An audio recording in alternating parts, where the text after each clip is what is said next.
সারারাত গল্প মত্ত থেকে এখন সবার চোখই ঘুমে ঢুলুঢুলু। আমি ছাদের কার্নিশ ধরে দাঁড়িয়ে আছি আর আমার ঠিক পেছনে দাঁড়িয়ে আছেন রহিমা খালা। অজানা কিছু কারণে রহিমা খালা আমায় খুব পছন্দ করেন। এ বাড়িতে এলো আমার আশেপাশে রহিমা খালার থাকা চাই এমনকি আমি ওয়াশরুমে গেলেও উনি দরজার বাইরে দাঁড়িয়ে থাকেন। অনেক ধমকেও উনাকে আমার পিছু ছাড়াতে পারিনি। খেতে বসলে সবচেয়ে বড় মাছটা আমার প্লেটে এলো কি না তা নিয়ে তার ব্যাপক চিন্তা। এমন কিছু আনএক্সপেক্টেড ভালোবাসা বিরক্তিকর হলেও তৃপ্তিকর। নিচে সাহেল ভাইয়া বিভিন্ন ফুলের ঢালি, গ্রামের বাচ্চা মেয়ে এসবের ছবি তুলছেন। কি এত মজা পাচ্ছেন কে জানে। শুভ্র ভাইয়াকেও এক কোণে বসে থাকতে দেখা গেল। কাগজ হাতে বাজারের হিসাব দেখছেন হয়তো।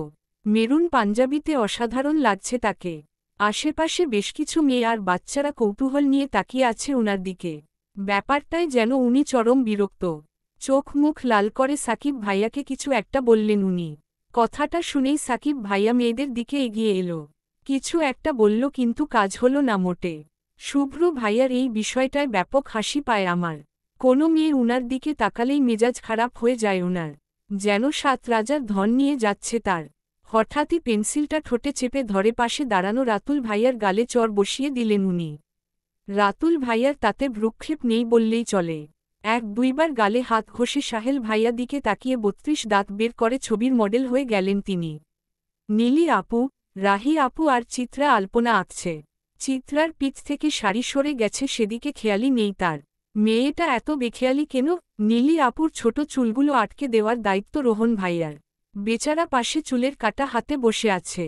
কিভাবে লাগাবে বুঝতে পারছে না, নয়তো বা লজ্জা পাচ্ছে খুব। আমিও খুশি মনে নিচের দিকে হাঁটা দিলাম। আলপনা আঁকতে ইচ্ছে করছে খুব। সিঁড়ি শেষ করে আঙ্গিনায় পা রাখতেই সাহেল ভাইয়াকে চোখে পড়ল। উনার দিকে এগোতে নিতেই দেখি চিত্রা উনার পেছনে ছুটছে আর তুমুল গতিতে ঢেকে চলেছে। সাহেল ভাইয়া তুমুল বিরক্তি নিয়ে পেছনে ফিরে তাকালেন। কি সমস্যা তোমার, অলওয়েজ চেঁচাও কেন। চেঁচালাম কই, আমি তো আপনাকে ডাকলাম।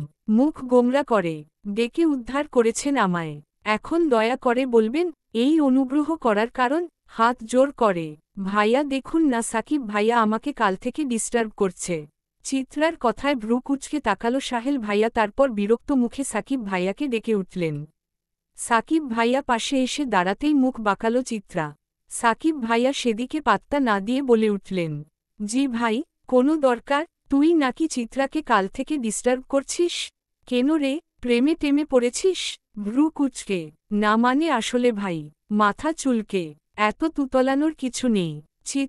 চিত্রার দিকে তাকিয়ে, ও তো তোমাকে পছন্দ করে। তোমাকে ইমপ্রেস করার চেষ্টা করছে, এটাকে ডিস্টার্ব বলতে পারো না। বেচারা এত ট্রাই করছে, ইমপ্রেস হয়ে গেলেই তো পারো বোন। এই সাকিব, ওকে প্রপোজ কর। মানা করে দিলে আর ট্রাই মারিস না। বুঝিসই তো সানশাইনের বান্ধবী। আর যদি রাজি হয়ে যেত একটা ঠান্ডা কোক খাওয়াস তো আমায়। বড্ড গরম পড়েছে রে। কথাটা বলেই ক্যামেরা চেক করতে করতে উল্টো পথে হাঁটা দিলেন উনি। সাকিব ভাই মুচকি হাসছেন আর চিত্রা হতবাক। তাকে দেখে মনে হচ্ছে হৃদয়ভঙ্গ হয়েছে তার। এমটা আশা করেনি সে। আমি একটু এগিয়ে গিয়ে গলা খাকারি দিয়ে ডেকে উঠলাম, এই যে মিস্টার। সাহেল ভাইয়া পাশে তাকালেন। আমায় দেখে মুচকি হেসে পাশে দাঁড়িয়েই বলে উঠলেন, হ্যালো সানশাইন, তোমার প্রকোপে আমি ঘেমে হয়রান। আজ এত রোদ কেন গো? উনার কথায় হালকা হাসলাম আমি। উনি পাঞ্জাবির কলার ঝেড়ে আমার দিকে তাকিয়েই বলে উঠলেন, মাথা ব্যথা নাকি তোমার সানশাইন? মুখটা শুকনো লাগছে। হ্যাঁ হালকা। শুভ্রকে ডাকবো নাকি? সারিয়ে দিবে একদম দুষ্টু হাসি দিয়ে। উনার হাসিতে লজ্জা পেয়ে গেলাম আমি। কোনোরকমে বলে উঠলাম, আমার মাথা ব্যথায় উনার কি কাজ? উনি হাসলেন। আমি আবারও বলে উঠলাম, কাল থেকে দেখছি ছবি তুলছেন। এত কিসের ছবি তুলছেন শুনি? সবকিছুর ছবিই তো তুলছি। তোমার ছবিও তুলব। কিছু একটা ভেবে না থাক। কেন? উনি আমার কথার জবাব না দিয়েই বলে উঠলেন, কয়েক বছরের জন্য দেশের বাইরে চলে যাচ্ছি, তাই দেশটাকে আর কাছের মানুষগুলোকে ক্যামেরা বন্দী করে নিয়ে চলেছি। তাছাড়া আমি এমনিতেও ছবি তুলতে পছন্দ করি। ভার্সিটিতেও তো আমার হাতে, কাঁধে, ব্যাগে সবসময়ই ক্যামেরা থাকে। তুমি হয়তো খেয়াল করনি। শুভ্রকে রেখে আর আশেপাশের দিকে তাকানোর সময় আছে তোমার? মুচকি হেসে, ছি ভাইয়া, আমি উনাকে দেখতে যাব কেন? আর আপনি দেশের বাইরে চলে যাচ্ছেন মানে? স্কলারশিপের জন্য অ্যাপ্লাই করেছিলাম, হয়ে গেছে। তাই যাচ্ছি ঘুরে আসি।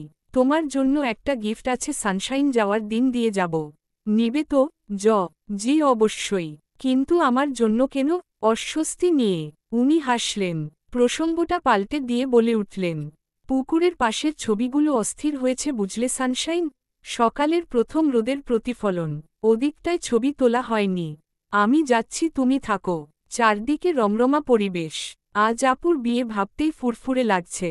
লাল রঙের শাড়ি পরেছি আজ, হাতে লাল চুড়ি, ঢালা ভর্তি ফুল নিয়ে আঙ্গিনায় বের হতেই থমকে গেলাম আমি। আমার সাথে সাথে দাঁড়িয়ে পড়ল রহিমা খালাও। কৌতূহল নিয়ে বলে উঠলেন, কি হইছে ছুডু আম্মা, খাড়ায় পড়লেন কেন? সামনে দেখো ওই রাজপুত্র ছেলেটি বুকটা ক্ষতবিক্ষত করে দিয়েছে আমার। রহিমা খালার হাতে ফুলের টুকরিটা দিয়েই বুকে হাত দিয়ে জোরে শ্বাস নিতে লাগলাম আমি। শুভ্র ও লাল শেরওয়ানি আর ঘিয়া ধুতি পরেছেন আজ। সিল্কি স্ট্রেট চুলগুলো পরে আছে কপালে, হাতে ব্র্যান্ডেড ঘড়ি। এই অল্পতেই কি অসম্ভব সুন্দর লাগছে আমার। বুকে চিনচিন ব্যথা করছে যেন, মাথাটা ঝিমঝিম করছে। রহিমা খালা ভয়ার্ত কণ্ঠে বলে উঠলেন, কি হয়েছে আম্মা, ঠিক আছেন গো? না রহিমা খালা, একদম ঠিক নেই আমি। এই লাল পাঞ্জাবি পরা ছেলেটি বুকে হাত দিয়ে আমার এখানটায় খুব ব্যথা দিয়েছে গো। আমার কথায় আটকে উঠলেন রহিমা খালা।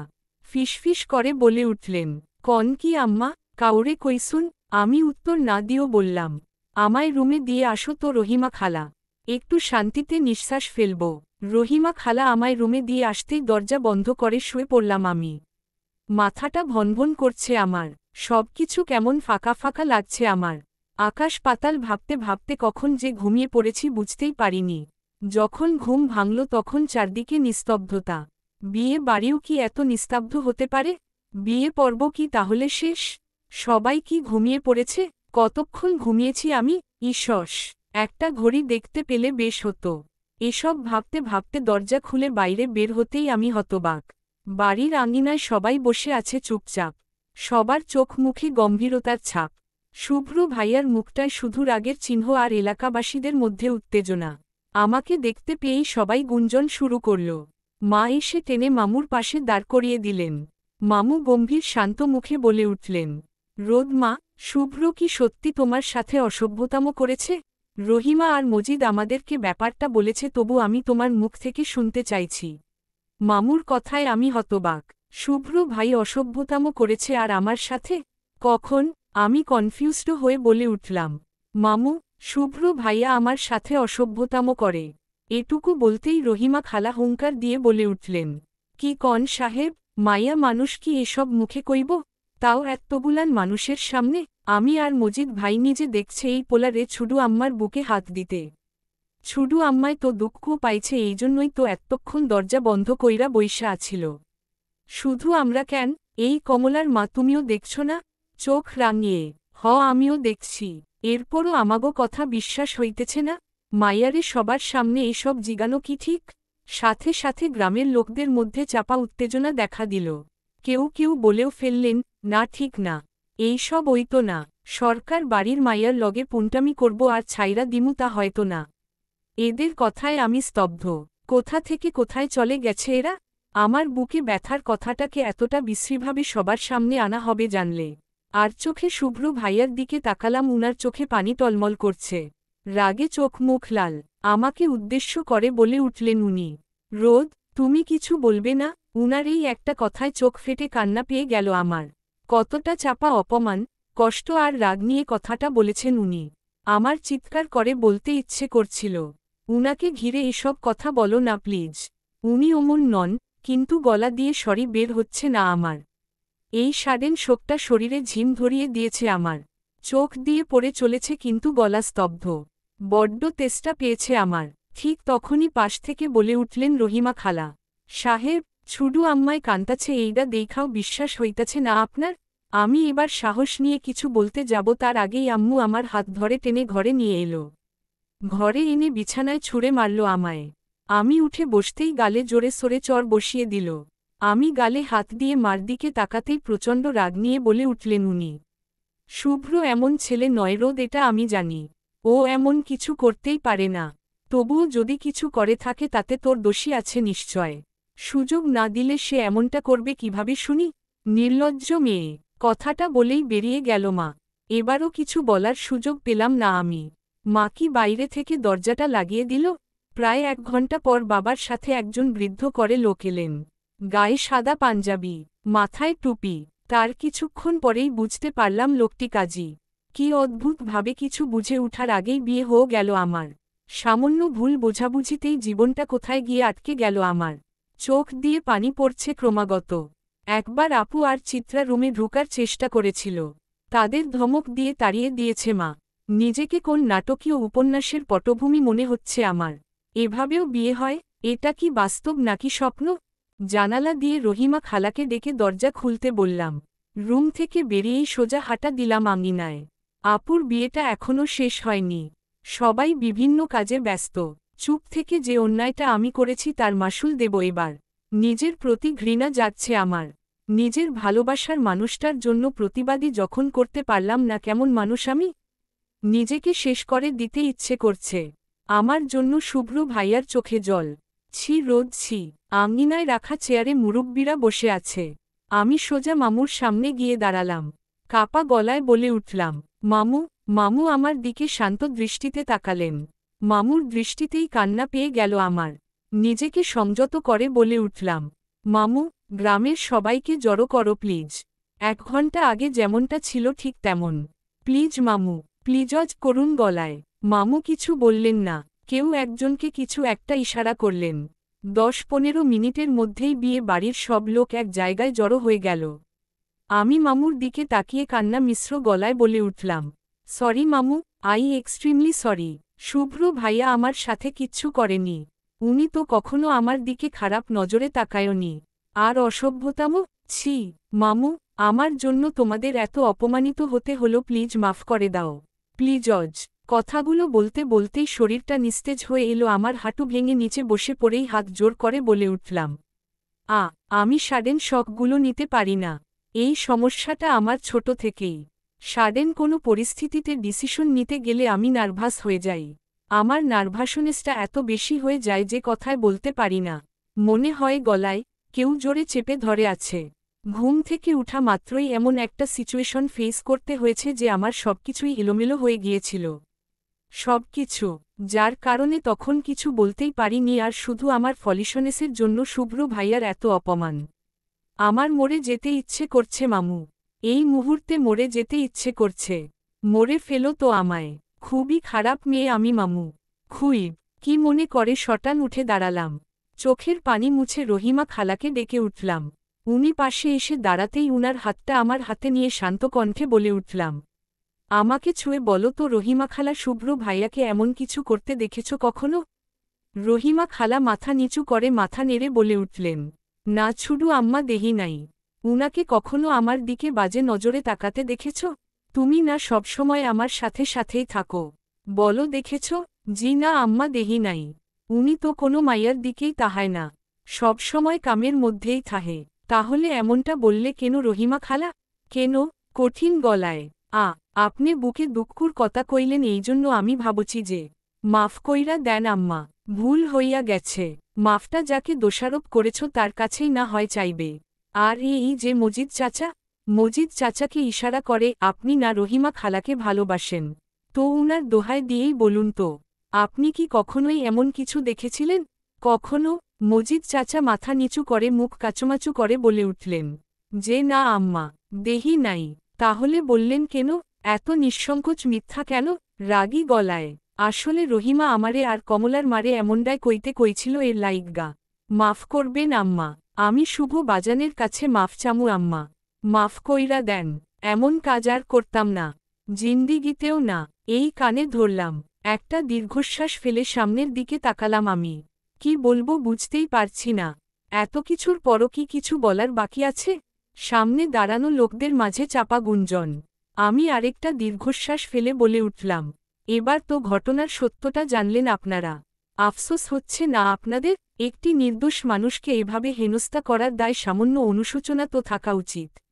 শুভ্র ভাইয়ার মতো একটা মানুষ যিনি মেয়েদের সাথে হাসি ছাড়া কথায় বলে না, তাকে নিয়ে এত জঘন্য কুৎসা? লজ্জায় আমারই মাথা কাটা যাচ্ছে। নিজের এই অপরাধবোধটা মেরে ফেলছে আমায়। আপনারা কি প্লিজ শুভ্র ভাইয়ার সামনে একবার বলবেন যে উনি নির্দোষ? ভুল ছিল আপনাদের, উনার নয়। প্লিজ আমি হাতজোড় করছি আপনাদের কাছে, একটু বলবেন। আবারও চাপা গুঞ্জন করে উঠল সবাই। তাদের মধ্যে থেকে কয়েকজন বলে উঠলেন, অবশ্যই কইব না কেন, একটা নির্দোষ মানুষরে এত কথা হুনাইলাম, মাফ চাইমু না, সকলে মাফ চাইব। আমি মামুর দিকে করুণ চোখে তাকালাম। মামু জলভরা চোখে মুচকি হেসে আমার মাথায় হাত রেখে বলে উঠলেন, থ্যাংক ইউ মা, থ্যাংক ইউ সো মাচ। আমি অনেক কষ্টে একটু হেসে নিয়েই সাকিব ভাইয়াকে জিজ্ঞেস করলাম, শুভ্র ভাই কোথায়? উনি বললেন, ছাদে। সাথে সাথেই দৌড় লাগালাম ছাদের দিকে। ছাদের এক কোণে দাঁড়িয়ে আকাশের দিকে তাকিয়ে আছেন শুভ্র ভাই। উনার সামনে যাওয়ার সাহসটাও হচ্ছে না আজ। কোনোরকম কাপা পায়ে উনার পেছনে গিয়ে দাঁড়ালাম। কিভাবে ডাকব বুঝতে পারছিলাম না। ইতস্ততভাবে এদিক সেদিক তাকাচ্ছিলাম। চোখ ফেটে কান্না পাচ্ছে। ঠিক তখনই এদিকে না ফিরেই বলে উঠলেন শুভ্র ভাই, কেন করলে এমন রোদ? কেন? আমি কি বলবো বুঝতে পারছিলাম না। কাপা স্বরে বলে উঠলাম, সরি। সাথে সাথে পেছনে ফিরে খুব শক্ত করে চেপে ধরলেন আমার হাত। রাগী কণ্ঠে বলে উঠলেন, শুধু সরি? আমার সব শেষ করে দিয়ে শুধু সরি রোদেলা? একটাবার ভাবলে না ফুপা, গ্রামের লোক সবার সামনে আমি কতটা নিচে নেমে যাব? কতটা? বাবার মাথাটাও তো হেট হয়ে গেল শুধু আমার জন্য। এই অপমান কি সহ্য করা যায়? সরি। আমি আসলে। আমাকে কথা শেষ করতে না দিয়েই ছাদের রেলিংয়ে এক প্রকার ছুঁড়ে ফেললেন আমায়। সাথে সাথেই আবার চেপে ধরে দাঁতে দাঁত চেপে বলে উঠলেন, আই সয়ার রোদেলা, তোমার জায়গায় অন্য কোনো মেয়ে হলে জাস্ট খুন করে ফেলতাম তাকে। জাস্ট খুন করে ফেলতাম। কিন্তু ভাগ্য দেখো আমার, তোমার গায়ে হাত তুলতেও বুক কাঁপে আমার। বউ বলে কথা। তাচ্ছিল্যের হাসি দিয়ে কথাটা বলেই ঘুরে দাঁড়িয়ে নিজের চুল টেনে ধরে ফুলের টপে লাফি মারলেন উনি। ফিরে এসে আবারও চেপে ধরে চলে উঠলেন, Mrs Abrar Shubhro, I just hate you, just hate you. কিছুক্ষণ আমার দিকে তাকিয়ে থেকেই হুট করে জড়িয়ে দরলেন আমায়। ফিসফিস করে বলে উঠলেন, কাঁদছ কেন? তোমার এই কান্নায় রাগ কমবে না আমার। Stop crying, just stop. আমার কান্নার বাঁধ যেন ভেঙে গেল এবার। নিজেকে কোনোভাবে আটকাতেই পারছিলাম না। ঠিক তখনই ছাদের দরজা থেকে কেউ একজন বলে উঠল, ভাই, আঙ্কেল নিচে ডাকছে, আর্জেন্ট। শুভ্র ভাইয়া আমায় ছেড়ে একরকম ধাক্কা দিয়ে ফেলে দিয়েই সিঁড়ির দিকে হাঁটা দিলেন। আমার মাথা গিয়ে লাগল ছাদের রেলিং এর কোণে। সাথে সাথেই ঝিমঝিম করে উঠল মাথা। তবুও কোনোরকমে ছাদের ডানপাশে গিয়ে দাঁড়ালাম। এখান থেকে আঙিনাটা দেখা যায় স্পষ্ট। শুভ্র ভাইয়া নিচে গিয়ে দাঁড়াতেই রহিমা খালা দৌড়ে গিয়ে উনার হাত চেপে ধরলেন। উনার দেখা দেখি মজিদ চাচাও অন্য হাতটা চেপে ধরলেন।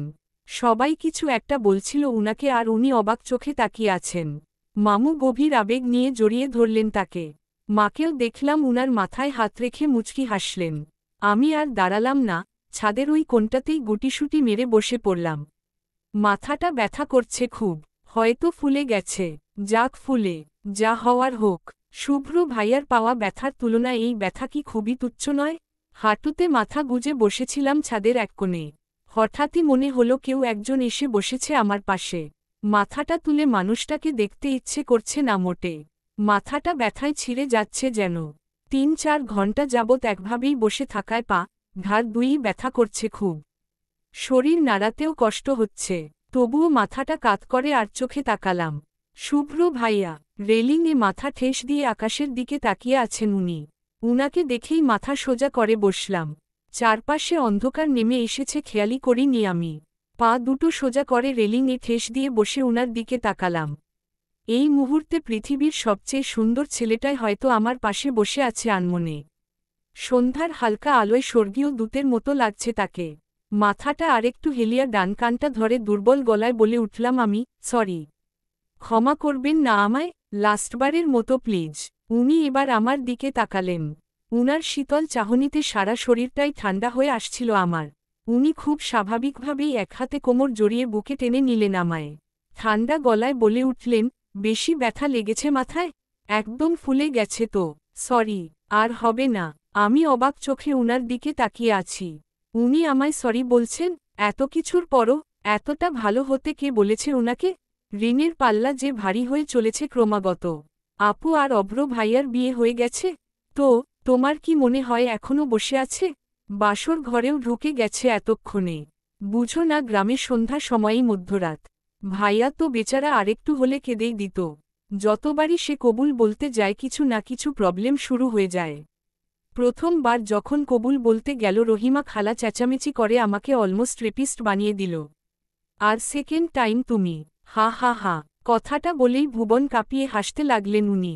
কিন্তু আমার মুখে হাসি নেই, চোখ ভার হয়ে আসছে আমার। অশ্রু দেবী এই এলো বলে আমি উনার দিকে একদৃষ্টিতে তাকিয়ে আছি। আমায় এভাবে তাকিয়ে থাকতে দেখে হাসি বন্ধ করে চোখের ইশারায় জিজ্ঞেস করলেন, কি হয়েছে? আই এম সরি, আমার জন্য এত কিছু। উনি মুচকি হেসে আবারও নিজের সাথে জড়িয়ে নিলেন আমায়। একটা শান্তির নিঃশ্বাস ফেলে বলে উঠলেন, তুমি না আই এম সরি রোদো পাখি। এতটা রিয়েক্ট করা উচিত হয়নি আমার। মাথায় কতটা ব্যথা পেয়ে গেছো দেখলে? ইসস, কতটা ফুলে গেছে, কপালে ঠোঁট ছুঁয়ে। আচ্ছা, তুমি রহিমা খালাকে এক্সাক্টলি কি বলেছিলে শুনি, যার জন্য উনি এত কিছু ভেবে নিলেন? উনার কথায় লজ্জা পেয়ে গেলাম আমি। এখন কি বলবো? রহিমা খালাকে যা বলেছি তা কি আর উনাকে বলা যাবে নাকি? আমাকে চুপ থাকতে দেখে আবারও বলে উঠলেন, কি হলো? বললে না তো, কি বলেছিলে? কিছু না, চলুন নিচে যাব, অন্ধকার হয়ে গেছে তো। কথাটা বলে উঠতে নিলেই আমার বামহাতটা ধরে একটানে আবারও বসিয়ে দিলেন উনার পাশে। কোমরটা শক্ত করে চেপে ধরে বলে উঠলেন, কোথায় যাচ্ছ? চুপচাপ বসে থাকো, হোক রাত, তাতে কি? নিচে যে যার মতো কাজ করছে তোমার সেখানে কোনো কাজ নেই। সো আমার পাশে বসে থাকো। আজ সারারাত তোমায় নিয়ে চন্দ্র বিলাস করব। দেখো কতবড় চাঁদ উঠেছে। আকাশের দিকে ইশারা করে। পাগল নাকি? কেউ চলে এলে কি বিশ্রী অবস্থা হবে? ভেবেছেন একবার? গ্রামে ছেলে মেয়ে একসাথে বসাটাও খারাপ নজরে দেখা হয়। তার উপর এখন তো রাত। দেখি ছাড়ুন তো। রাত তো কি হয়েছে?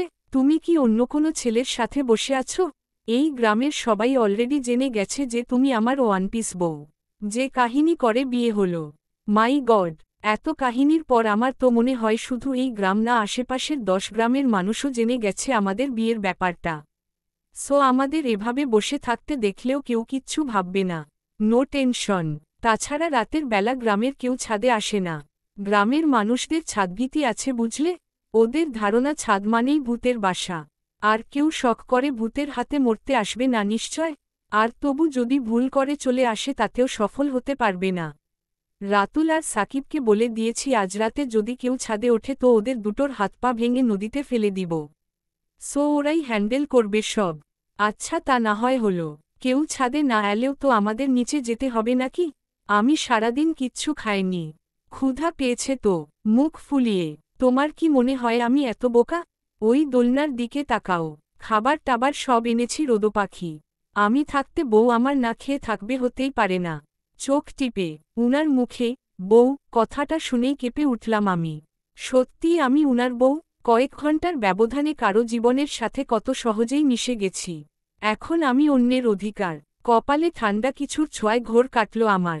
শুভ্র রুমালে বরফ পেঁচিয়ে বরফ লাগাচ্ছে আমার কপালে। কিন্তু এত তাড়াতাড়ি বরফ কোথা থেকে পেলেন উনি? ভ্রু কুচকে যখনই কথাটা জিজ্ঞেস করতে যাব তখনই দেখি উনার পাশে একটা আইস বক্স। তাতে দুটো আইসক্রিম ও দুটো কোকো আছে। বাহ, উনি তো দেখি পুরো ব্যবস্থা করেই এসেছেন। করবেনই তো, দেখতে হবে না বরটা কার। কথাটা ভেবে নিজের মনে একটু হেসেই মনোযোগী হলাম উনার কথায়। উনি খাবারের প্লেটটা আমার হাতে তুলে দিয়ে বলে উঠলেন, খাইয়ে দাও। উফফো কি হাত ব্যথা। আমার প্রচুর হাত ব্যথা বুঝলে রোদো পাখি। ভাত মুখে তুলতে পারবো বলে মনে হয় না। ঠোঁট উল্টে আমি অবাক চোখে উনাকে দেখছি। Lame excuse.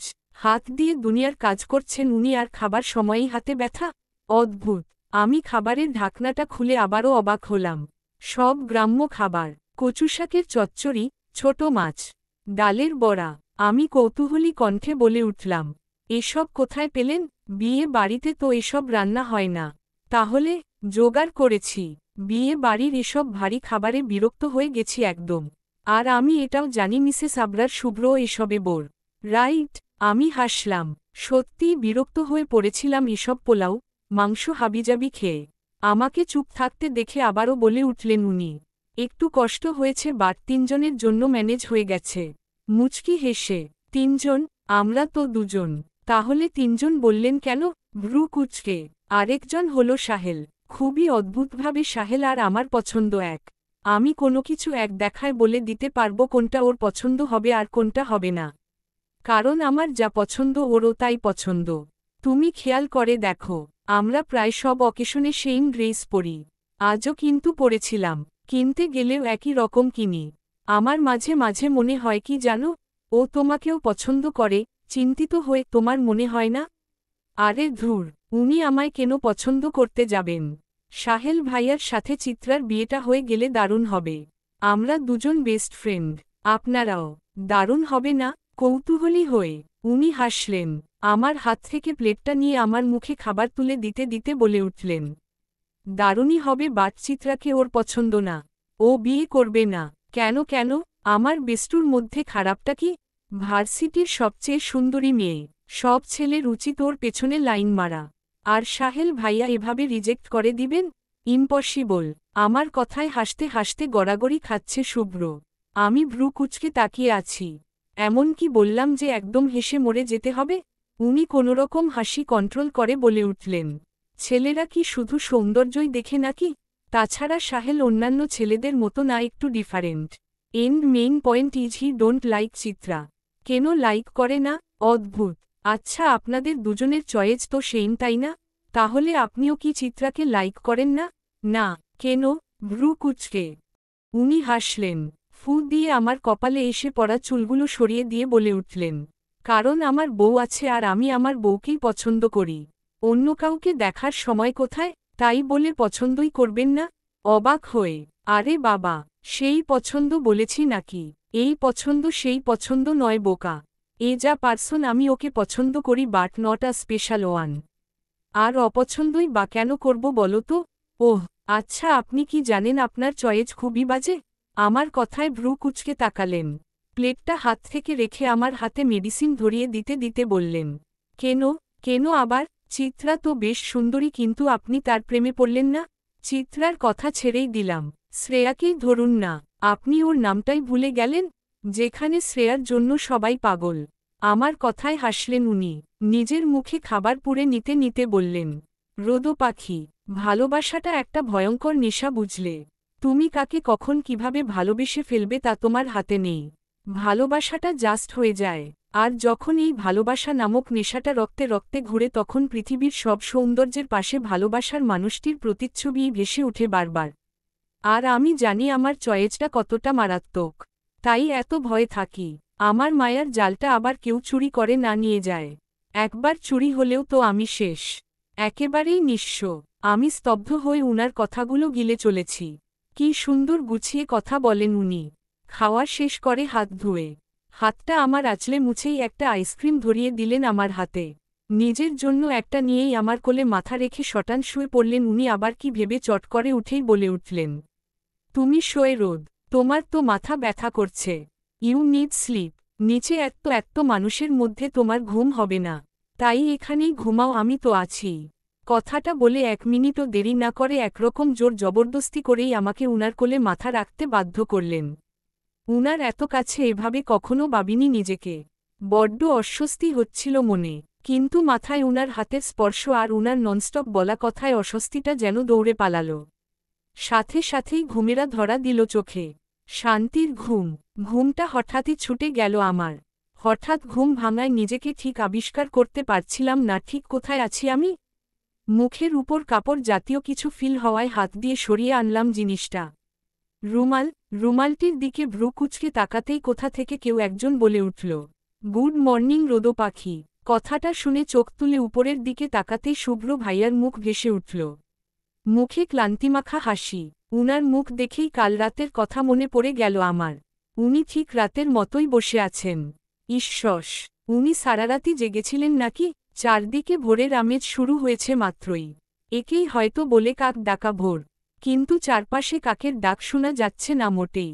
চারপাশে তো পাখির কিচিরমিচিরের শব্দ। এই রকম একটা ভোরের কথায় হয়তো উপন্যাসিকরা লিখতেন তাদের উপন্যাস পটে। আমি মুগ্ধ চোখজোড়া নিয়ে উঠে বসতেই উনি শুয়ে পড়লেন আমার কোলে। আমার আঁচলটা টেনে নিলেন উনার মুখে।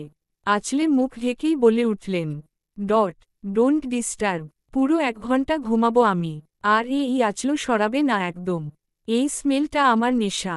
আজ আবারও ঢাকার গন্তব্যে পাড়ি জমিয়েছি সবাই। শুভ্র ভাইয়ার মুখটা দেখার মতো হয়েছে। তার প্রধান কারণ হলো আমাদের বিয়ে। আমাদের বিয়েটার কথা যেন সবাই ভুলেই গিয়েছে। তাদের ধারণা এই অ্যাক্সিডেন্টালি বিয়ে হওয়াটা আমরা কেউই মেনে নিতে পারিনি। আর এই বিয়ে কোনো বিয়ের পর্যায়ে পড়েনি। পাত্র পাত্রীর অসম্মতিতে বিয়ে ঠিক নয়। তাই আমাদের বিয়েটাও ঠিক নয়। ব্যাপারটায় আমার ভাবাবেগ না হলেও শুভ্র ভাইয়া চরম বিরক্ত। উনি বেশ কয়েকবার আমার কানে ফিসফিস করে বলেও দিয়েছেন, লুক রোদো পাখি, আজ যদি বিয়েটা আমার তুমি ছাড়া অন্য কোনো মেয়ের সাথে হতো তো বিয়ের 2 মিনিট পরই বাবা চর থাপড়া দিয়ে বাসর ঘরে ঢুকিয়ে দিত। আর মা তো আরও এক ধাপ এগিয়ে। নির্ঘাত স্টার জলসার মা দের মতো কসম দিয়ে বলতো, খোকা কথা দে, 1 বছরে নাতি নাতনির মুখ দেখাবি, কথা দে। আর এখন যখন আমি রাজি আছি তখন দেখো, দুনিয়ার সবাই বিয়েটাই ভুলে গেল। বাসর তো বহুত দূরের কথা। এটাই আমার কপাল বুঝলে। মুখ ফুলিও উনার কথায় বারবারই হুহা করে হেসে উঠেছি আমি। কি বাচ্চাদের মতো কথাবার্তা। ব্রেকফাস্ট করে ছাদে গিয়ে বসতেই মা এসে হাতে একটা পার্সেল ধরিয়ে দিল। আমি অবাক চোখে আম্মুর দিকে তাকাতেই ব্যস্ত ভঙ্গিতে বলে উঠলেন উনি, তোর নামে এসেছে, দেখ তো কে পাঠালো। কথাটা বলে আবারও ব্যস্ত ভঙ্গিতে নিচে নেমে গেলেন আম্মু। আম্মুর যাওয়ার দিকে কিছুক্ষণ তাকিয়ে থেকেই একটা দীর্ঘশ্বাস ফেলে পার্সেলটার দিকে তাকালাম। আমার জন্য পার্সেল? কে পাঠাবে? মনের মাঝে হাজারো প্রশ্ন নিয়ে চোখ দুটো কুঁচকে দূরের নীল আকাশটির দিকে তাকালাম। পার্সেলটা খুলে মনের কৌতূহলটা মিটাতে ইচ্ছে করছে না মোটে। থাকুক না কিছু কৌতূহল, এই অচেনা প্রশ্নগুলো নিয়ে নাড়াচাড়া করতে বেশ লাগছে। ছাদের পাশের আম গাছটায় লাল নীল রঙের একটি পাখি এসে বসেছে প্রায় আধা ঘন্টা হল। কি অলস তার চালচলন। আচ্ছা, এই ঢাকা নামক কাকের দেশে এই রূপসী পাখিটা এলো কিভাবে? তারও কি আমার মতো অস্থিমজ্জায় অলসতা ভর করেছে? তারও কি একজন শুভ্র আছে? পাগলাটে টাইপ শুভ্র। অসম্ভব সুন্দর এই পাখিটার নামটা জানতে ইচ্ছে করছে খুব। মা নিশ্চয় জানে নামটা, কিন্তু মাকে ডেকে জিজ্ঞেসই করতে ইচ্ছে করছে না মোটেই। থাকুক না নামটা অজানা। সব সৌন্দর্যই কি নাম দিয়ে বিচার করা জরুরি? থাকুক না কিছু নামহীন সৌন্দর্য, নামহীন অনুভূতি। কিছুক্ষণ চুপচাপ বসে থাকার পর পার্সেলের বাদামি রঙের আবরণটা খুলে চোখ রাখলাম ভেতরের জিনিসটিতে। ডায়েরি। অসম্ভব রকম কৌতূহল নিয়ে ঝটপট হাতে নিলাম ডায়েরিটা। ডায়েরির উপরে আঠা দিয়ে লাগানো ক্যাম্পাস লাইব্রেরির টেবিলে মাথা রেখে ঘুমন্ত আমার ছবি। তার নিচে ছোট ছোট গোটা গোটা অক্ষরে লেখা, ফর সানশাইন, সানসাইন। শব্দটা দেখেই যে মানুষটার কথা প্রথম মনে হলো সে হলো সাহেল ভাইয়া। তাহলে কি সাহেল ভাইয়াই পাঠিয়েছে এই পার্সেল? এটাই কি উনার বলা গিফট? অধীর আগ্রহ নিয়ে ডায়েরিটা খুললাম। তাতে গোটা গোটা অক্ষরে লেখা, সাইনশাইন, সানশাইন। নামটা শুধুই আমার জন্য।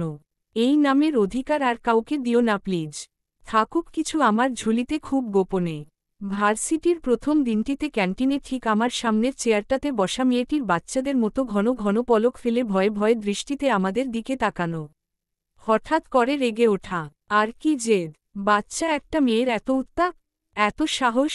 সেদিনই বুঝে গিয়েছিলাম আমার আর রক্ষে নেই। এবার তো মরণ নিশ্চিত। দ্বিতীয় দিনটিতে হলুদ জামা পরে গুটি গুটি পায়ে হাজারো অস্বস্তি নিয়ে দাঁড়ালো আমাদের সামনে। দ্বিধা ভরা কণ্ঠে বলে উঠল, সরি ভাইয়া। বলো তো, এত সুন্দর করে সরি বললে কি রেগে থাকা যায়? তোমার বলা ওই সরি কথাটা বুকে গিয়ে লেগেছিল সেদিন। কি মিষ্টি সে স্বর। শুভ্ররও হয়তো সেইম ফিলিংসটাই হয়েছিল, তাই তো বিনা বাক্যে ক্ষমা করে দিল তোমায়। যদিও এর পেছনে আরেকটা কারণও ছিল। সেদিন শুভ্র জানত তুমি ওর ফুপ্পির মেয়ে। সাথে জানতাম আমিও। সেদিন সেই মুহূর্তে দুটো মন কেঁপেছিল একই সাথে। আমার মনে ছিল ভালোবাসা আর শুভ্র মনে ছিল ভালোবাসা আর পাগলামো। তোমাকে পাওয়ার পাগলামো। তুমি ওর সাথে নিজ থেকে কথা বলবে শুধুমাত্র এই কারণটার জন্য দিনের পর দিন নিকৃষ্ট ব্যবহার উপহার দিয়েছে তোমায়। তার উদ্দেশ্য একটাই, রেগে হোক, হেসে হোক বা প্রতিশোধ নেওয়ার আশায় হোক তুমি তার সাথে কথা বলো। প্রতিটি দিন তুমি ক্লাস থেকে বের হতেই দুটো মানুষের দৃষ্টি তোমার উপর পড়ত সবার আগে। সেদিন লাইব্রেরিতে শুভ্র নিজের বেস্ট অ্যাসাইনমেন্টটাই দিয়ে দিয়েছিল তোমায়। ভাগ্যিস আমিও গিয়েছিলাম খাতা হাতে। দেখেছিলাম তোমার সাথে ওর অন্তরঙ্গ মুহূর্ত। জানতে পেরেছিলাম তোমার প্রতি শুভ্র ফিলিংস। আর থমকে গিয়েছিল হৃদয়। তারপরও হাল ছাড়িনি আমি ভেবেছিলাম বলবো তোমায়, কিন্তু দিন দিন বাড়ছিল তোমার প্রতি শুভ্র পাগলামো। তুমি চিন্তাও করতে পারবে না কতটা পাগল সে তোমার জন্য। তোমার অগোচরেও যারা ভুলেও তোমার দিকে তাকিয়েছে তাদের অবস্থা কতটা বাজে করেছে তা শুধু আমি জানি। তোমায় দেখে শীষ দিয়ে উঠার অপরাধে ভার্সিটির এক জুনিয়রকে 10 দিন হসপিটালাইজড থাকতে হয়েছে। নিজের পরিচয় গোপন করে তোমার কাছে যাওয়ার ওর চেষ্টাও আমার চোখে পড়েছিল। তার সাথে পড়েছিল অনেক দীর্ঘশ্বাস। যেদিন রাতে তোমার সাথে ইনসিডেন্টটা হলো, সেদিন পিলে চমকে গিয়েছিল আমার। শুভ্র রিয়েকশন ছিল তার থেকেও ভয়ানক। সেদিন আরেক শুভ্রকে দেখেছিলাম আমি। কতটা ভয়ঙ্কর হতে পারে সে। তোমায় হসপিটালে অ্যাডমিট করার পর সারাটা রাত জানোয়ারের মতো মেরেছিল ওদের। চিৎকার করে কেঁদেছিল তোমাকে হারানোর ভয়ে। নিজের হাতের কি অবস্থা করেছিল দেখেছিলে নিশ্চয়।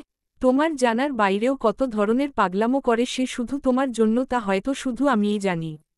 তুমি কি জানো, রাত 10টা থেকে 12টা পর্যন্ত তোমাদের বাসার জামরুল গাছটার পেছনে দাঁড়িয়ে থাকে শুভ্র। একঝাঁক মশার কামড় খায়। এর মধ্যে কফি হাতে তুমি বেকনিতে আসো। এত দূর থেকে রাতের অন্ধকারে তোমার ছাটা দেখেই বাড়ি ফিরে সে। রাস্তায় দাঁড়িয়ে রিকশার জন্য তোমার বিরক্তি নিয়ে অপেক্ষাও একটা আগ্রহের বস্তু ওর। তাই তো কখনোই আধা ঘন্টার আগে রিকশা পাও না তুমি। কারণটা বুঝেছ নিশ্চয়। আমার আর শুভ্র পছন্দগুলো সেইম।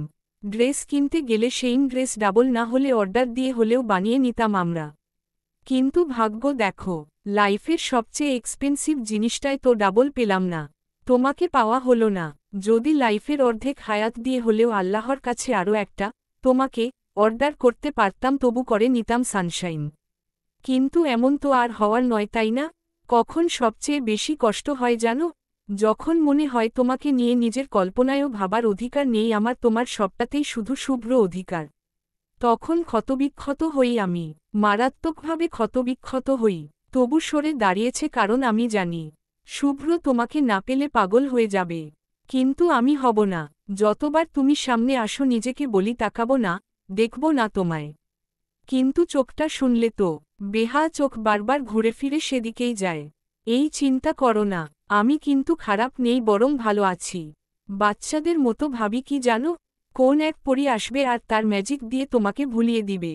আসবে তো সানশাইন, নিশ্চয় আসবে তাই না? 1 সপ্তাহ পর ফাইনাল এক্সাম শেষ হচ্ছে। পাড়ি জমাবো অনেক দূরের দেশে। ভাবলাম যাওয়ার আগে ফিলিংসগুলো জানিয়ে দিই তোমায়, আপাতত বুকের ভারটা তো হালকা হবে। শুভ্রও পেয়েছিল স্কলারশিপ, কিছু না ভেবেই রিজেক্ট করল। তোমায় ছাড়া নাকি থাকতে পারবে না সে। বড্ড হারানোর ভয়ে ওর। তোমার পছন্দ করে দেওয়া শাড়িটা বড্ড সুন্দর ছিল। আমি দেশে ফিরলে আমার বউয়ের শাড়িটা তুমি পছন্দ করে দিও। দিবে তো? আর একটা কথা, প্লিজ দেখা হলে স্বাভাবিক থেকো, একদম আগের মতো। নয়তো লজ্জা পাবো বেশ। সাহেল। ডায়েরির এই পৃষ্ঠাটা পড়ে স্তব্ধ হয়ে বসে রইলাম আমি। সাহেল ভাইয়া, কিছু কিছু সত্য না শোনাটাই যে মঙ্গল তা আজ বুঝতে পারছি আমি। কোনো জানলাম শুধু, কোনো খুললাম পার্সেলটা। একটা দীর্ঘশ্বাস ফেলে ছাদের কোণে গিয়ে দাঁড়ালাম। মনটা বলে উঠছে বারবার, পরীটা যেন আসে, খুব শীঘ্রই আসে। মার ডাকে ঘোর ভাঙল আমার। তৈরি হওয়ার জন্য চেঁচাচ্ছে মা। আজ নাকি আপুকে আনতে যাব আমরা। আবারও একটা দীর্ঘশ্বাস ফেলে নিচে নেমে গেলাম আমি। খাবার টেবিলে বসে আছি, সবাই খাবার নিয়ে ব্যস্ত, মামুদের কিছু গেস্টও আছে সাথে। পানিটা মুখে নিয়ে গিলতে যাব ঠিক তখনই ঘুমঘুম করে নিচে নেমে এলেন শুভ্র ভাইয়া। উনাকে দেখেই গলায় পানি আটকে এলো আমার। এলোমেলো চুল, সাদা টি শার্ট, লাল 3/4 প্যান্ট পরে ব্যস্ত ভঙ্গিতে চেয়ারে বসেই বলে উঠলেন উনি, মা, তাড়াতাড়ি খেতে দাও, পড়া এখনও কমপ্লিট হয়নি আমার। I have to finish my syllabus. কথাটা বলেই নিচু হয়ে খেতে শুরু করলেন উনি। এদিক ওদিক একটুও তাকালেন না। ঘং। হঠাৎ করেই উনার সেই দূরসম্পর্কের মামি বলে উঠলেন, দুলাভাই, অব্রুর তো বিয়ে হয়েই গেছে, এবার শুভ্র বিয়েটাও তো দিতে হবে। আপনি একদম চিন্তা করবেন না দুলাভাই, আমি মেয়ে ঠিক করে নিয়েছি। খুবই লক্ষ্মী একটা মেয়ে। শুভ্র বাবা, ওর সাথে একটু দেখা করবি? এনি টাইম দেখা করতে রাজি সে। মহিলার কথা শুনে গলায় খাবার আটকে গেল আমার। শুভ্রও বিষম খেল, আমার দিকে আর চোখে তাকালো। মামু কিছু বলতে যাবে তার আগেই মহিলাটা আবারও বলে উঠলেন, দেখা না করলেও ফোনে আপাতত কথা বলে নে। লক্ষ্মী ছেলে। শুভ্র বিরক্ত মুখে বলল, আমি কেবল স্টাডি করছি মামি, সো আমার বিয়ে নিয়ে এত টেনশন করতে হবে না তোমায়। আগে সেটেল হই, তারপর বউ আমার ঘরে আপনা আপনিই চলে আসবে। আরে তোর আবার স্যাটেল কি রে? তোর তো সব স্যাটেলই। আমি ফোন লাগিয়ে দিচ্ছি, খেতে খেতেই কথা বলে নে না। তোর অবশ্যই পছন্দ হবে। মেয়েটা তুই বলতে পাগল। মামির কথায় বিরক্তিতে চোখ মুখ কুঁচকে বলে উঠলেন শুভ্র। আমার পছন্দের সিস্টেমটা ওয়ান টাইমার, একবার উইজ হলে আর কাজ করে না। আর তোমার ভাগ্য খারাপ, সেটা ইউজ হয়ে গেছে। এখন রানী এলিজাবেথকে এনে দিলেও কাজ হবে না। আর আমি কোনো পাগল ছাগলকে বিয়ে করব না। So leave it. আরে কথা তো বল। আমার মান রাখতে আপাতত একটু কথা বল বাবা। কত বড় মুখ করে বললাম তোর সাথে কথা বলাবো। প্লিজ বাবা। শুভ্র এবার ভ্রু কুঁচকে তাকালেন। ডান হাতটা বাড়িয়ে দিয়ে বলে উঠলেন, ওকে দাও, ইউ হ্যাভ জাস্ট 5 মিনিটস। মামি খুশিতে গদগদ হয়ে ফোনটা ডায়াল করেই উনার হাতে ধরিয়ে দিলেন। রাগে শরীর জ্বলে যাচ্ছিল আমার। শুভ্র খুব স্বাভাবিকভাবে ফোনটা নিয়ে টেবিলে রেখে লাউডে দিলেন। হয়তো উনি আমার মনের অভিপ্রায় বুঝতে পারছিলেন। কিছুক্ষণ পরই রিনরিনে কণ্ঠে একটা মেয়ে বলে উঠল, hello hello, I am Abrar Shuvro. আমার মামি বলল আপনি আমার সাথে কথা বলতে চান। বলুন প্লিজ। ওহ মাই গড, আপনি কেমন আছেন? অ্যাকচুয়ালি আমি খুবই নার্ভাস ফিল করছি। মেয়েটির কথায় ভ্রু কুঁচকে তাকালাম। ফাজিল মাইয়া, এত নার্ভাসনেস আসে কই থেকে তোর? কি বুঝাতে চাস তুই? উনি আমার দিকে তাকিয়েই মুচকি হাসলেন, তারপর প্লেটের দিকে তাকিয়ে খাওয়ায় মনোযোগী হয়ে বলে উঠলেন, এত নার্ভাস হওয়ার কিছু নেই মিস। কি বলবেন তাড়াতাড়ি বলুন। I am busy. আপনি কি অলওয়েজ গম্ভীর মুখে থাকেন? হাসেন না? হাসি তো। বউয়ের পাশে থাকলে অলওয়েজ হাসি হাসি মুডে থাকি, গম্ভীরতা সিস্টেমটা তখন আর কাজ করে না। নেক্সট। বউ? বউ মানে? আপনি কি প্রাইমারিতে পড়েন? প্রাইমারি পড়া ছেলেমেয়েরাও তো বউ মানে বুঝে। আপনি বুঝেন না? স্ট্রেঞ্জ। উনার কথায় সবাই মুখ চেপে হাসছেন আর আমি লজ্জায় লাল রং ধারণ করছি। মেয়েটা আবারও বলে উঠল, ওকে লিভ ইট। আমরা কি কোথাও দেখা করতে পারি? না পারি না। কেন? আপনার সাথে দেখা করার কোনোই রিজন নেই, তাই দেখা করতে পারি না। তাহলে ফোনে কথা বলছেন কেন? মামির সম্মান বাঁচাতে। হা হা হা। আপনি আসলেই অনেক কিউট। আচ্ছা বলুন তো, এমন কে আছে যাকে রিকোয়েস্ট করলে আপনি আমার সাথে দেখা করবেন? আমি তাকে পা ধরে রিকোয়েস্ট করব। প্লিজ বলুন। এমন কেউ নেই। আপাতত আমি কারো রিকোয়েস্ট শুনছি না। একজনেরটা শুনব, বাট সে এই রিকোয়েস্টটা করবে না। সো প্রশ্নই আসছে না। উনি কথাটা বলার সাথে সাথেই সবাই আমার দিকে তাকালো। আমি মাথা নিচু করে খাবার খেতে শুরু করলাম। কি অস্বস্তিকর পরিবেশ। এই মাইয়া মরে না কেন? অসভ্য। খুব দেখা করার শখ না? তোকে তো আমি। কে সে একজন? My wife. And your time is finish. Bye. কথাটা বলেই ফোনটা ডিসকানেক্ট করে উঠে দাঁড়ালেন উনি। মামানির দিকে তাকিয়ে বললেন, মা, আগামী 3 ঘন্টার মধ্যে আমার রুমে যেন কেউ না ঢুকে, আমি ঘুমোব। মামনি ভ্রু কুঁচকে রহস্যময়ী হাসি দিয়ে বললেন, কেউই ঢুকতে পারবে না? মামনির কথায় হেসে উঠলেন শুভ্র। আমার দিকে আর চোখে তাকিয়েই ব্যস্ত ভঙ্গিতে সিঁড়ি ভেঙে নিজের রুমে ঢুকে গেলেন। যেতে যেতে বলে উঠলেন, যার কথা বলছো সে এনিটাইম এলাউড মা। উনার মামি এখনও শক খাওয়া চোখে তাকিয়ে আছেন, সাথে অন্যান্য গেস্টরাও। ওয়াইফ শব্দটা নিতে বড্ড কষ্ট হচ্ছে তাদের। আমি মাথা নিচু করে আর চোখে সবার দিকে তাকাচ্ছি। সবাই ঠোঁট চেপে হেসে চলেছে, এমনকি মামুও। ছি কি লজ্জা। দুপুরের খাবার পর শুভ্র ভাইয়ার দরজায় উকিঝুঁকি দিচ্ছি। ভেতরে ঢুকব কি না বুঝতে পারছি না। উনি নিশ্চয় ঘুমিয়ে গেছেন এতক্ষণে। ভেতরে গিয়ে রুমটা কি দেখে আসব? আগে কখনো দেখা হয়নি রুমটা। তুমুল অস্বস্তি নিয়ে দাঁড়িয়ে এদিক ওদিক তাকাচ্ছি, ঠিক তখনই চায়ের ট্রে হাতে নিয়ে ছাদে যেতে যেতে মাধবী বলে উঠল, ছোট ভাবি আপনি ভেতরে যাইতে পারেন। ছোট ভাইজান আপনারে কিছু কইতো না। আপনি ছাড়া কারো ঘরে ঢোকার পারমিশন নাই। আমি ওর দিকে তাকিয়ে মিষ্টি হেসেই দরজা ঠেলে ভেতরে ঢুকে গেলাম। এই মেয়ের সামনে দাঁড়িয়ে এইসব কথা শোনার চেয়ে ভেতরে ঢুকে যাওয়াই উত্তম বলে মনে হয়েছে আমার। ভেতরে ঢুকেই অবাক হলাম আমি। কি সুন্দর গোছানো চারপাশ। ছেলেদের ঘর এত গোছানো থাকে বুঝি? ঘরের দেওয়ালটা পিঙ্ক এন্ড ব্লু রঙে সাজানো। বিশাল জানালায় সাদা পর্দা টানায় রুমের মধ্যে একটা শীতল শীতল ভাব।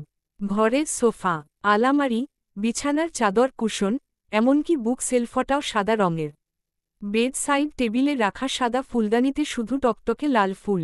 ডানপাশের দেয়ালে উনার বিভিন্ন বয়সের ছবি। তার মধ্যে থেকে ব্লু শার্ট পরা ছবিটিতে চোখ আটকে গেল আমার। ইসস, মানুষ এত সুন্দর হয় কি করে? দাঁতগুলোও কেমন ঝকঝকে। বিছানার উপরের দেয়ালে চোখ যেতেই অবাক হলাম আমি। সেখানে টানানো আমার সেই ঘুমন্ত ছবিটি। আরেকটু কাছে গিয়ে চোখ দুটো ছোট ছোট করে অসীম কৌতূহল নিয়ে পর্যবেক্ষণ করেই মুগ্ধ হলাম আমি। অসাধারণ একটা ছবি। সাহেল ভাইয়ার ছবির হাত যে অসাধারণ তা মানতেই হবে। ছবির নিচের ফ্রেমটাতে সোনালি রঙে গুটি গুটি অক্ষরে লেখা, ঘুমন্ত পরি। ফ্রম সাহিল। লেখাটা পড়েই বিস্মিত হলাম আমি। ছবিটা সাহেল ভাইয়া দিয়েছে। ছবিটির আশেপাশে আরও কিছু ছবি লাগানো। সবকটাই আপুর এনগেজমেন্টের পার্টির বা লুকিয়ে তোলা। সবগুলো ছবিতেই আমি শুভ্র পাশাপাশি। সাজানোর স্টাইলটার জন্যই ছবিগুলো আরও প্রাণবন্ত হয়ে উঠেছে যেন। ইসস, আমার এত ছবি টানিয়েছেন উনি? বাড়ির সবাই দেখেছে নিশ্চয়। কি লজ্জা! হঠাৎ করেই হাতে খুব জোরে টান পড়ায় বিছানায় গিয়ে পড়লাম আমি। বিছানায় পড়তেই আমায় কম্বল দিয়ে মুড়িয়ে নিজের সাথে শক্ত করে জড়িয়ে নিলেন শুভ্র। মুখে বললেন, চলো ঘুমাই। ঘটনার আকস্মিকতায় আমি স্তব্ধ। আমার গলায় শুভ্র মুখ ডুবিয়ে দিতেই ঘোর কাটল আমার। নিজেকে ছাড়ানোর আপ্রাণ চেষ্টা চালিয়ে যাচ্ছি কিন্তু ফলাফল শূন্য। উনি আমায় আরও শক্ত করে জড়িয়ে ধরে বলে উঠলেন, এত নরম কেন তুমি? উফফো, মনে তো হচ্ছে শরীরের মধ্যে ঢুকে যাবে। আচ্ছা তুলো টুলো খাও নাকি? তুমি তো দেখি তুলোর থেকেও নরম। আমি কিছু বললাম না, একচুয়ালি কিছু বলতে পারছি না। উনার প্রতিটি নিঃশ্বাস পড়ছে আমার গলায়। আর সাথে সাথেই ফ্রিজড হয়ে যাচ্ছি আমি। কথাগুলো যেন গলার ভেতর আটকে যাচ্ছে কি নিষ্ঠুরভাবে। আমাকে চুপ থাকতে দেখে বাম সাইডের গলায় ঠোঁট দিয়ে স্লাইড করতে করতে বলে উঠলেন, তোমার এই তিলটা সবসময় ঢেকে রাখবে বুঝলে? এটা খুবই বিরক্ত করে আমায়। খুইব। কথাটা বলে নিয়েই গলার বাম সাইডটায় কামড়ে দিলেন উনি। আমি করে উঠতেই মুখ চেপে ধরলেন আমার। ফিসফিস করে বলে উঠলেন, এসব উহা শব্দ করো না তো। বাড়ি ভর্তি মানুষ। ছি ছি কি ভাববে আমায়? তো এভাবে কামড়াচ্ছেন কেন শুনি? ছাড়ুন আমায়। কাদো কাদো কণ্ঠে, কি করব বলো? তোমার শরীর এত নরম যে মাঝে মাঝেই আমি কনফিউজড হয়ে পড়ি অ্যাকচুয়ালি এটা শরীর নাকি কোনো সফট কেক। তাই মাঝে মাঝে কামড় দিয়ে চেক করে নিয়ে is it you or not. Take it easy রোদো পাখি। বেশি ব্যথা লেগেছে? দেখি। উনার কথায় মেজাজ খারাপ হয়ে গেল আমার। ব্যাটায় বলে কি, আমি আর কেক? উফ অসহ্য। এই খাটাসটাকে এই মুহূর্তে খুন করে ফেলতে ইচ্ছে করছে আমার। এই মুহূর্তে একরাশ রাগ নিয়ে আবারও নিজেকে ছাড়াতে ব্যস্ত হয়ে পড়লাম আমি। কিন্তু তাতে বিপত্তি বাড়ল বয় কমল না। উনি আমায় আরও শক্ত করে নিজের সাথে চেপে ধরলেন। আমার হাড়গুড় ভেঙে যাওয়ার উপক্রম। এখনই বুঝি মট করে ভেঙে যাবে সব। উনি গলায় মুখ ডুবিয়ে বিরক্ত কণ্ঠে বলে উঠলেন, ঈশ্বর এত নড়াচড়া করছো কেন রোদো পাখি? একটু ঘুমাতে দাও না প্লিজ। ইউ নো রোদু, কাল রাত 12টা থেকে আজ দুপুর 1টা পর্যন্ত কন্টিনিউয়াসলি পড়াশোনা করছি। মাথাটা একদম ধপধপ করছে বুঝলে। I need a sound sleep. So no নড়াচড়া। Let me sleep. আপনি ঘুমোন না। আমি কি ধরে রেখেছি আপনাকে? দরকার হলে ঘুমোতে ঘুমোতে শহীদ হয়ে যান বাট আমাকে যেতে দিন। ছাড়ুন প্লিজ। করুণ কণ্ঠে নির্ঘাত খুঁজছে আমায়। উহুম, খুঁজলো খুঁজুক। খুঁজতে দাও। ছাড়ছি না এখন। আমি ঘুমিয়ে গেলে চলে যেও এর আগে নয়। আপনি আসলেই একটা পাগল। ছাড়ুন তো। রাগ লাগছে আমার। উফফো, দাঁতে দাঁত চেপে। পাগল? পাগল হতে কিন্তু দোষের কিছু নেই রোদো পাখি। শেক্সপিয়ারের মতে পাগল, প্রেমিক আর কবি একসূত্রে গাথা। তিনি বলেছেন কি জানো? তিনি বলেছেন, the lunatic, the lover and the poet are the imagination all compact. সেই হিসেবে পাগল হতে আমার তেমন একটা আপত্তি নেই। আমি তো তোমাকে দেখার সাথে সাথেই পাগল থেকে শুরু করে কবি পর্যন্ত সবই হয়ে গেছি রোদো পাখি। চোখ টিপে আমি রাগ কন্ট্রোল করে চুপচাপ শুয়ে আছি। ইচ্ছে করছে এটাকে এক লাথি দিয়ে খাট থেকে ফেলে দিই। যে শয়তানের বদবুদ্ধিতে এই রুমে ঢুকেছিলাম আমি, আইসয়ার তাকে পেলে ঢাকার নিকৃষ্টতম ড্রেনটাতে গুনে গুনে 20 বার চুবাব। শয়তানের শয়তানিগিরি ছুটিয়ে ছাড়ব আমি। তার জন্যই তো ফেসে গেলাম। ও মোর খোদা, প্লিজ এবারের মতো রক্ষা করো আমায়। এই খচ্চরটার আশেপাশেই আসব না আমি আর। প্লিজ। ড্রয়িং রুমে এসে হাফ ছেড়ে বাঁচলাম। সবাই ছাদে তার মানে এখনও খুঁজ পড়ে নি আমার। একটা ছোট শ্বাস নিয়ে সোফার দিকে তাকাতেই দেখি সাহেল ভাইয়া গালে হাত দিয়ে বসে আছেন। আমাকে দেখেই মিষ্টি হেসে সোফায় গা এলিয়ে দিয়ে বলে উঠলেন, কেমন আছো সানশাইন? উনাকে দেখে কিছুটা অস্বস্তি হলেও মুখে হাসি টেনে উনার পাশের সোফায় বসতে বসতে বললাম, আলহামদুলিল্লাহ ভালো ভাইয়া। আপনি? ভালো নেই গো, খুবই করুণ অবস্থা আমার। কেন, কি হয়েছে ভাইয়া? সারারাত পড়াশোনা করার পর দুপুরে এই বাড়ির সোফায় বসে ঝিমুতে হলে কিভাবে ভালো থাকি বলো? বুঝলা সানশাইন, এরা না অলওয়েজ আমায় ফাঁসিয়ে দেয়। এই দেখো, শালা হারামি শুভ্রটা আমাকে ফোন দিয়ে জোর করে ঢেকে এনে এখন নিজেই নাক ডেকে ঘুমুচ্ছে। ইচ্ছে করছে শালাকে এক ঘুষিতে নাক ফাটিয়ে দিই। ফাটিয়ে দিন না, মানা করেছে কে? উনার নাক ফাটানোই উচিত। কিন্তু আপনাকে ডেকে পাঠানোর কারণ? তোমাদের বাসায় যাওয়ার জন্য। নতুন জামাইয়ের সাথে নাকি যেতে হয়? সেই নিয়ম রক্ষার্থে আমি আর শুভ্র যাচ্ছি অভ্র ভাইয়ের পিছু পিছু। এই শোন না, বউয়ের বাড়ি যাওয়ার পর নাকি বরের সঙ্গীদের উদ্ভট আর ভয়ঙ্কর সব জিনিস খেতে দেওয়া হয়, লাইক মরিচের জোস। ভয়ার্ত দৃষ্টিতে, উনার এমন ভয় পাওয়া দৃষ্টিতে অবাক হলাম আমি। একটু সিরিয়াস ফেস নিয়ে বলে উঠলাম, হ্যাঁ তা তো খেতে দেওয়া হয়ই। মাই গড, সানশাইন, লুক আমায় এসব খেতে দিও না। শুনেছি ভাইয়ের শালিরাই এমন করে। সেই হিসেবে তুমিই তো হবে তার লিডার। তাই তোমাকেই বলছি, যা খাওয়ানোর তোমার জামাইকেই খাইয়েও আমাকে নয়। আমি কিন্তু সম্পর্কে তোমার ভাসুর হই। শুভ্র থেকে একদিনের বড় আমি। বাচ্চাদের মতো মুখ করে। উনার কথায় হুহা করে হেসে উঠলাম আমি। উনি কয়েক সেকেন্ড আমার দিকে তাকিয়ে থেকেই হুট করে উঠে দাঁড়িয়েই হাঁটা দিলেন সিঁড়ির দিকে। আমি উনার যাওয়ার দিকে কিছুক্ষণ তাকিয়ে থেকে আবারও হেসে উঠলাম, এরা সবাই পাগল নাকি? সন্ধ্যা ৭টা। আমি, শুভ্র ভাইয়া আর সাহেল ভাইয়া বসে আছি আমাদের ছাদে। উনাদের দুজনের গায়েই বেগুনি রঙের পাঞ্জাবি। দুজন ক্রমাগত বাদাম চিবোচ্ছেন আর আমি খুব মনোযোগ দিয়ে উনাদের কথা শুনছি। শুভ্র ভাইয়ার ব্যাপক আফসোস হচ্ছে। উনাকে দেখে মনে হচ্ছে উনি রীতিমতো আফসোসের সাগরে হাবুডুবু খাচ্ছেন। দেখলি তো সাহেল, ভাই জাতি এমনই হয়। আমদের এক্সামের পড়া বাদ দিয়ে আমাদের সাথে এনে এখন হাওয়া বউ নিয়ে দরজা লাগিয়ে খোলার নামই নেই। বলি, আমাদেরও তো কিছু হক আছে নাকি? এত তুচ্ছ তাচ্ছিল্য করা হচ্ছে আমাদের। এত ঢং মাইরো না মামা। আজকে তোমার বিয়ে মেনে নিলে তুমিও আমায় একা ফেলে ওই দরজায় লাগাইতা। ছি সাহেল, তুই আমাকে এমন ভাবিস?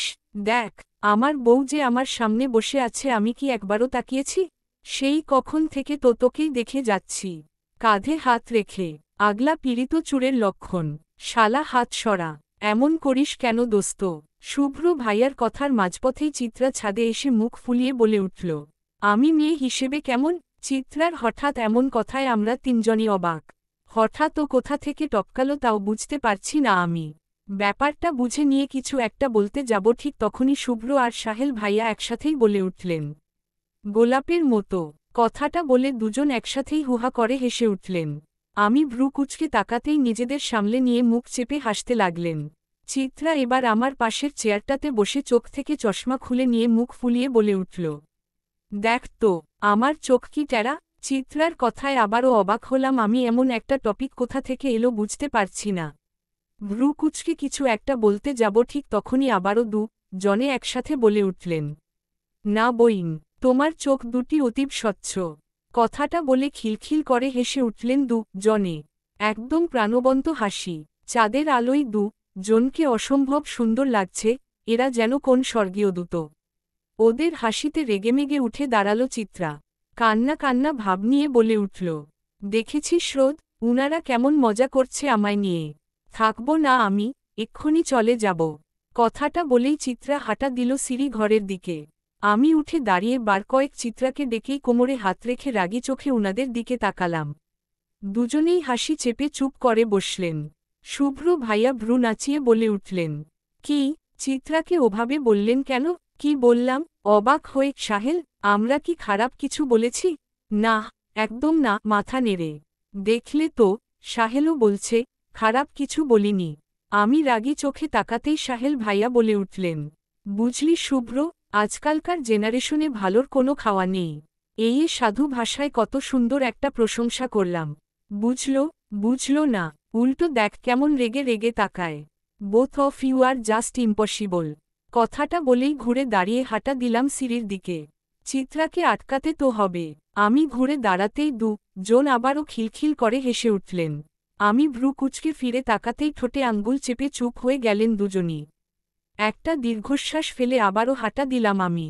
সিঁড়ির ধাপ পেরোতেই আবারও কানে এলো তাদের প্রাণখোলা হাসি। দুটো আলাদা মানুষের মধ্যে এত মিল কি করে হয় কে জানে। দুজনেই আস্ত শয়তান, একজন একটু চুপচাপ হলেও আরেকজন পুরাই রাক্ষস। নিজের কষ্টকে এত সহজে ভুলে গিয়ে কি বন্ধুর সাথে এভাবে গলা মিলিয়ে হাসা যায়? এই বন্ধুত্বটা যেন অটুট থাকে সারাটা জীবন।